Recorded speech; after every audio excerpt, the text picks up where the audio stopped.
भारत में पहली बार आधुनिक साबुन अंग्रेज 1890 के दशक में लेके आए थे।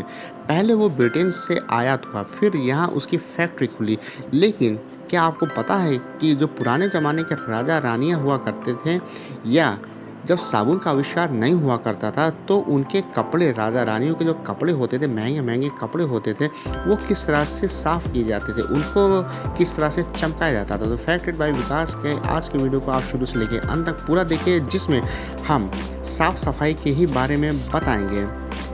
भारत में आधुनिक साबुन की शुरुआत 130 साल के भी पहले ब्रिटिश शासन के समय में हुई थी।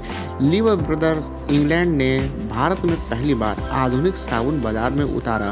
पहले तो ये ब्रिटेन से साबुन को भारत में आयात करती थी, उसकी मार्केटिंग करती थी, और जब यहाँ के लोग इसको इस्तेमाल करने लगे तो यहाँ पे भी इसकी फैक्ट्री बना दी गई। ये फैक्ट्री नहाने और कपड़े साफ करने दोनों तरह के साबुन बनाती थी। नॉर्थ वेस्ट सोप कंपनी पहली ऐसी कंपनी थी जिसने 1897 में मेरठ में देश का पहला साबुन का कारखाना लगाया।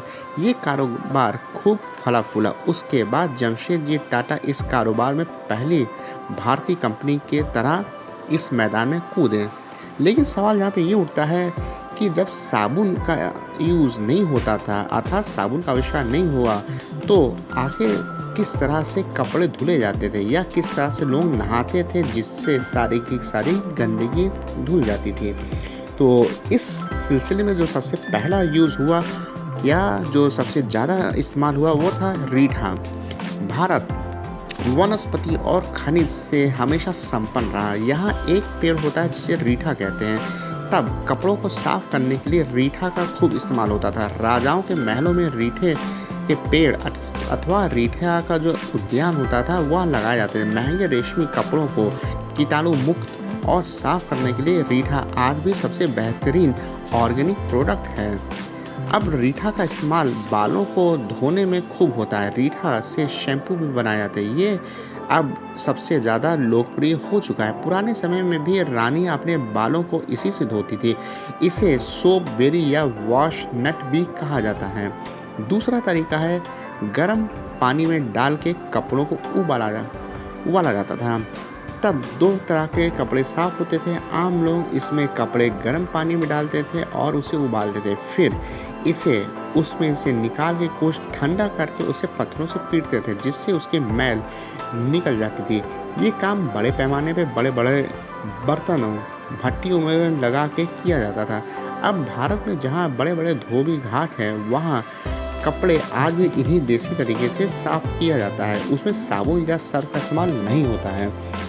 महंगे और मुलायम कपड़ों के लिए रीठे का इस्तेमाल होता था।